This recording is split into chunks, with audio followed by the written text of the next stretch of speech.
กระปูนี่เนาะโดยนี่ว่าเราจำอยู่กับข้าวนะโดยอ๋อมันอยู่จากแนวนี่เนาะน้องแม็กโดยนี่มันกินอันนั้นถึงแล้วเนาะแรงนี่เช็ดกินยังตอนแรงมาเนี่ยตาบ่จักยังบ่มีโดยอ๋อแบบว่าค่ำมาพายากอย่างละหาจกกินข้าวดีดอกอย่างละนอนนะเนาะโดยเผื่อนบ่มีเด้บางมื้อก็มีบางมื้อก็บ่มีบ่ โดยบ่จะโทษเด้อน้องแม็กก่อนก็บ่จักได้เฮ็ดคือกันอ๋อเอาใส่อ่องมันละจ้ำกินกับข้าวนะบ่โดยเจ้าก็กินแบบนี้โดยเออว่าจี้บ่หรือหนึ่งกระปูนะจีอืมน้องนาลีก็กินแบบนี้โดยน้องแม็กก็กินโดยน้องกี้ก็กินโดยกินเบิดเทือนนี่แหล้วเนาะของเรานี่ถ้าเจ้ากินอย่างแม่นแม่ตุท่าได้กินอันนั้นเนาะโดยกินกระปูก็แม่นตุท่ากินกระปูน้ำ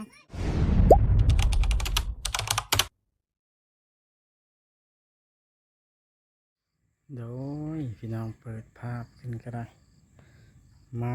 ยามแม่ตุท่าหลังจากที่มาเฮือนนางใบพี่น้องเลยซื้อยามาให้แม่ตุท่าทาแผลพี่น้องเลยเพราะว่า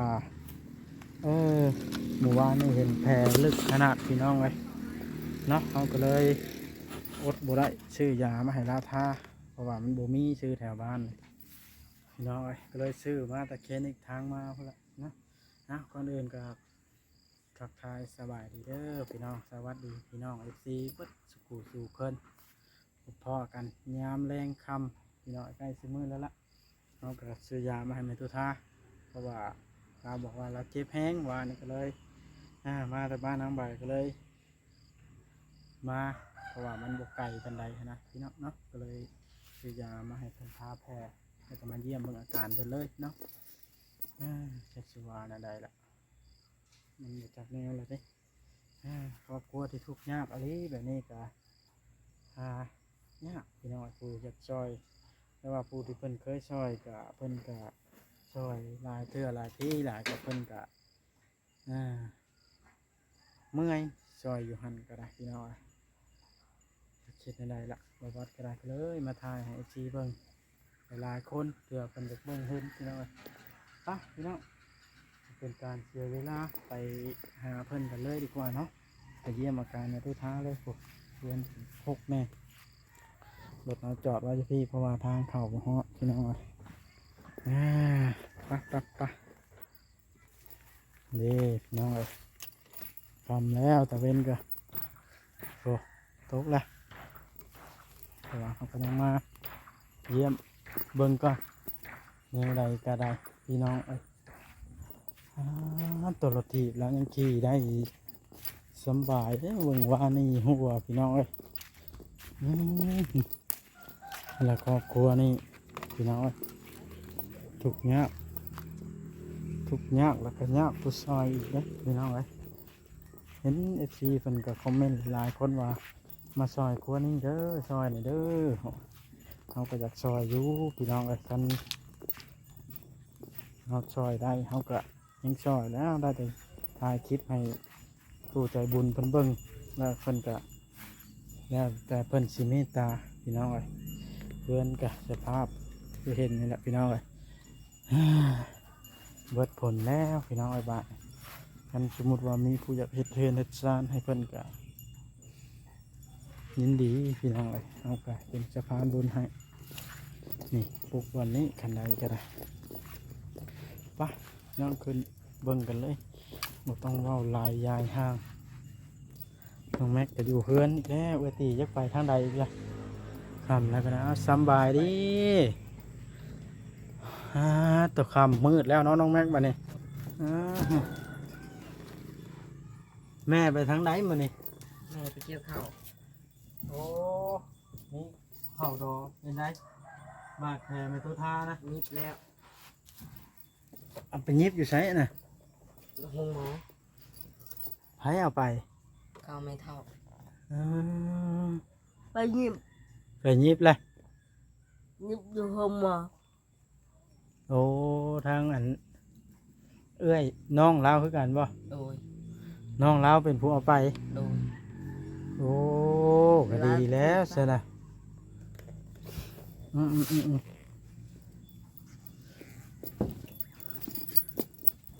ใช้หนึ่งข้าวแรงแล้วบ่คือคำแล้วนี่ ทันเรื่อง ยังบ่ทันหนึ่งซ้ำโอ้สามนุ่มแล้วอัน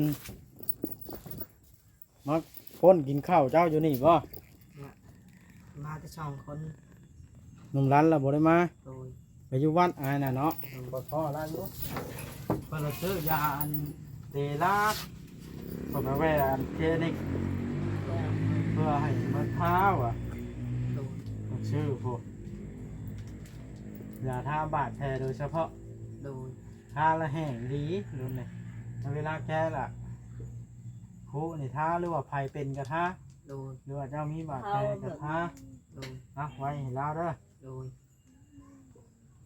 เม็ดหนึ่งทาได้เท่าไรเทื่อก็ได้นี่แต่เอาถอดออกแล้วซุบเขาไว้นะ โดย เอาแต่คูเอานะจะได้แม่ตู้กินข้าวยังมานี่ ยังบ่มีให้กินอยู่นี่ก็กินกระปู เอา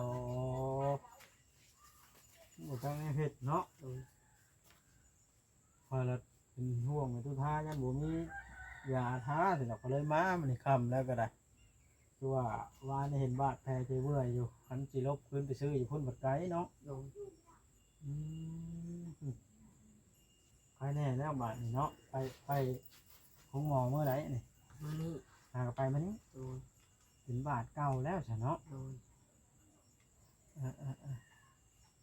ก็ไปตีบ่อยู่จังมือเนาะ โดย นี่เราไปเกี่ยวข้าวมาเนี่ย โดย น้องนาลีเด้ เอาน้ำรีบไปเล่น ไปลิ้นพุ่นนะ โดย อืม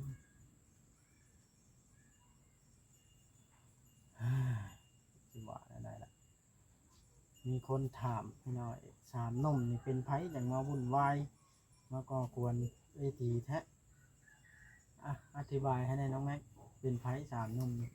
มาปอกับมาแป้งขนาดขโมย เป็นนันญาติแบบไหนหา กับญาติพี่น้องทางพังไม่เท่าท่า เป็นญาติพี่น้องทั้งในตุท่านี่ โดย แล้วพ่อแม่เขาทิ้มเนาะโอ้ยเองนะอันนั้นก็ได้ละเป็นคนเล่ร่อน โดย แต่ละมื้อมาป้นกินอยู่นี่ โดย ถ้ามาเลยใช้น้องแม็กคือตีนดำฮะ มาแต่เห็นงาน ไปเฮ็ดงานยังจังนะ กับทางปลา ฉันจ้างบ่ โดย ฉันจ้างเป็นมื้อหรือเป็นเหมา เป็นมือ ฉันจ้างเป็นมื้อ โดย โอ้มื้อหนึงมื้อเท่าไหร่น่ะ มีเส้นห้า โอ้จะได้อยู่เด้ซะไปทางป้าให้เพิ่น โดย ไผจะอยู่นำในตู้ผมจะเอาไป กับ น้อง ข้า กี้ ว บ่ เท่าแล้วก็น้องกี้เบิ้ง ไปเห็นน้องกี้ฮะ โดย อืมนี่ก็เบิ่งเนาะ ทำให้แต่ถูก ก็ใจน้ำแนวกินเนี่ยอยู่ในตู้ท่านี่เนาะโอ้อองกระปูอันนี้เนาะ โดย นี่ว่าเราจำอยู่บนเขานะ โดย อ๋อมันอยู่จากแนวนี่เนาะน้องแม่ โดย นี่มันกินอันนั้นถึงแล้วเนาะโอ้ยช่วยเริ่มมืดแล้วนี่ โดย คือฝนสตกบ่จะว่า มืด ค่ำเนาะ โดย เปิดมาค่ำโพดมันนี่เปิดมาแต่อันใส่ดอกมาแต่หาบ้านนางใบอยู่ทั้งสวรรค์ก็เลยเก็บมาถึงมาซื้อยาที่ท่าเพราะว่าเว้าแล้วว่านี่มื่นไปซื้อมาให้ว่ะเลยยันคิดนัดก็เลยมา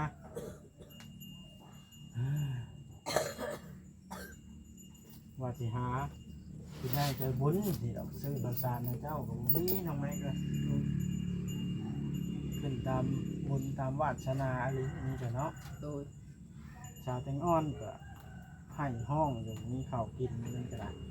ให้สิจ้างเฮ็ดเนาะ โดย รถเอาว่ะมันยามเกี่ยวข้าวจะไปรับจ้างว่ะบ่ได้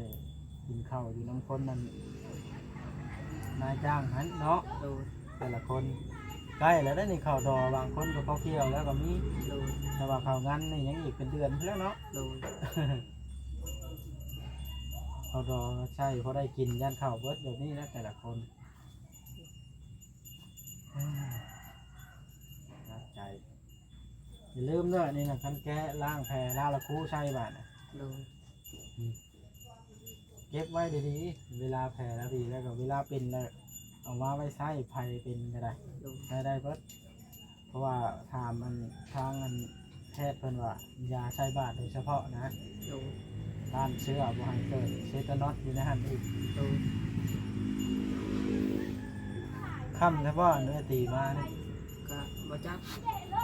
แล้วขี่รถหุ่นใดไปน้ำเพิ่นบ่ โดยเพื่อมันไกลละมืด สายไพ่ สู่เวลากันเนาะ โดย ก็แบบสู่พ่อผู้หนึงครับน้องแม่งว่าแล้วก็เจ้าเคยเห็นหน้าพ่อจะเชื่อ เคยอยู่ เคยอยู่ แต่เพิ่นบ่ชื่อ แต่เจ้ายังน้อยแห้ง โดย แต่ว่าถ้าเจอความพุ่นเนาะ โดย น้องนาลีนี่6 ปีบ่ โดย ตั้งแต่น้องนาลีเกิดเนาะ โดย ไปเจ้าก็อายุแค่7-8 ปีเนาะ โดย ก็ยังน้อยอยู่ตอนนะเบิ่งนะเฮ็ดได้ละ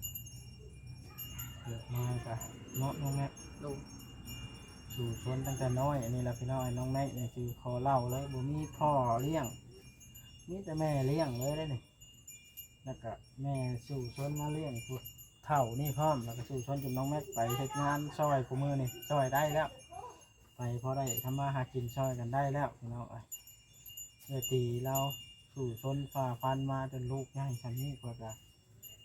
นับถือน้ำความดุมันของตีอยู่เลยหัวแดงตัวเอิ้นเราอืม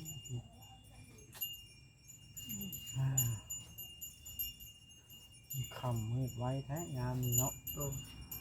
คำมืดวอยลงเนาะ โดย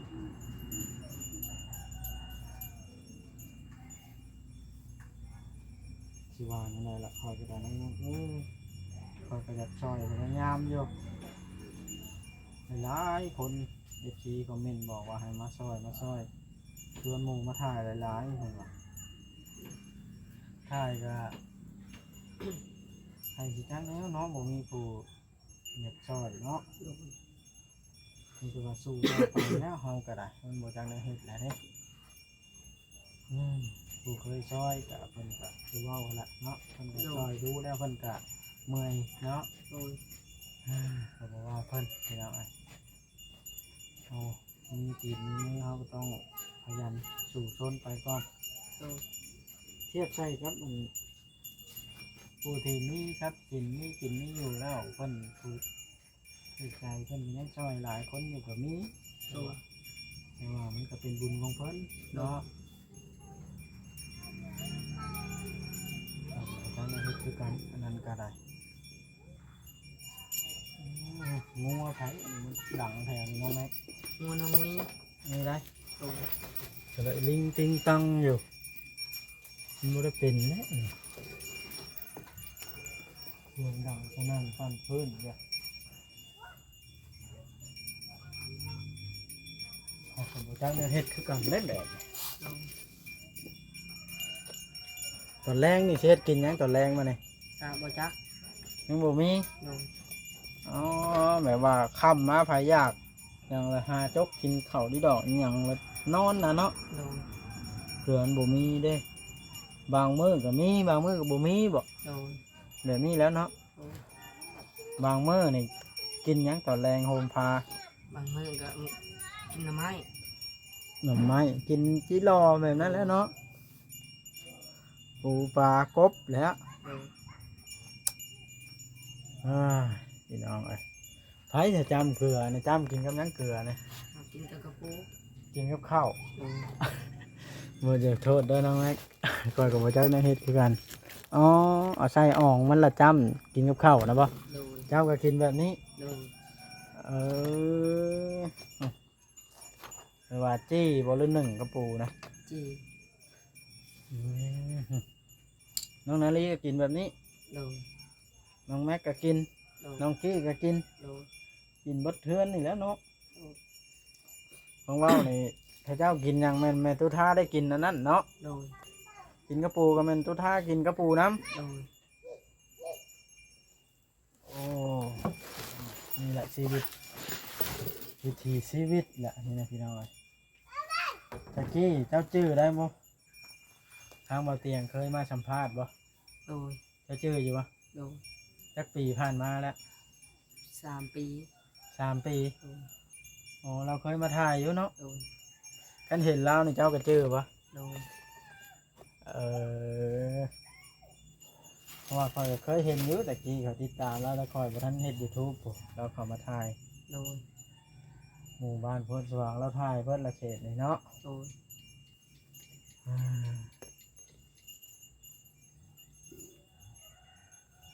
สิว่าในใดล่ะพี่น้อยเราก็อยากซอยเพิ่นอยู่มันหักซอยบ่ได้เฮาก็ทุกข์ยากคือกันเฮาได้แต่เป็นสะพานบุญให้เพิ่นพี่น้อยถ้าเพิ่นมีจิตใจอยากซอยเหลือก็ติดต่อเข้ามาได้เด้อพี่น้องเนาะเฮาก็สิมา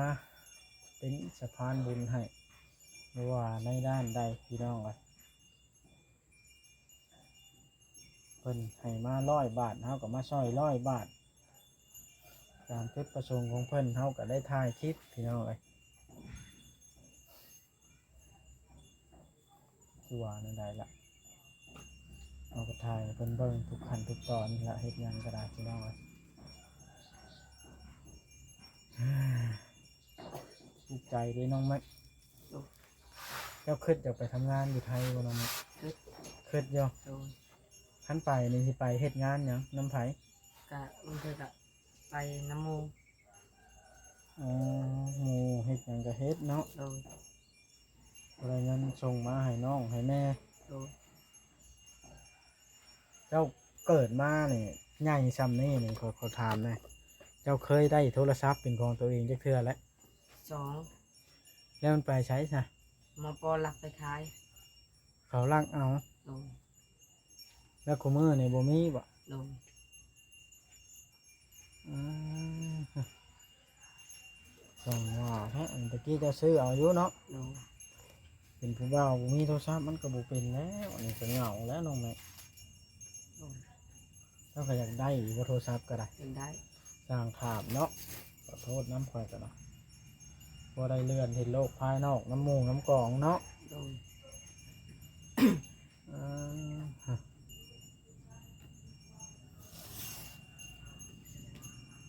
บอกว่าถึงเรื่องโทรศัพท์และชิปดีกว่าน้องแม่เอ้ย โดย เว่าถึงเรื่องข้าวกินก็พอแล้ว โดย ชีวิตครอบครัวเฮาไปแข่งหมู่แข่งสังคมมันแข่งบ่ได้ดอกเนาะ โดย ข้าวกินเฮาก็ยังพอแห้งละอืม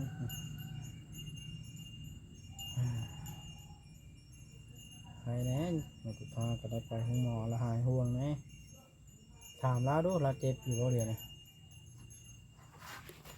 เอวมาตีเอิดอ่ะไหนมาตีเอิดอ่ะมาตีอ่ะไปจะไปบริษัทการมาหลายที เราบ่ค่อยได้ยินเนาะขนาดจะถามดังเขายังบ่ได้ยินวันนั้นบ่ถามเจ็บบ่นะ โดย วัดใดก็บ่สอนค่อยแล้วฮะ ตีอ่ะ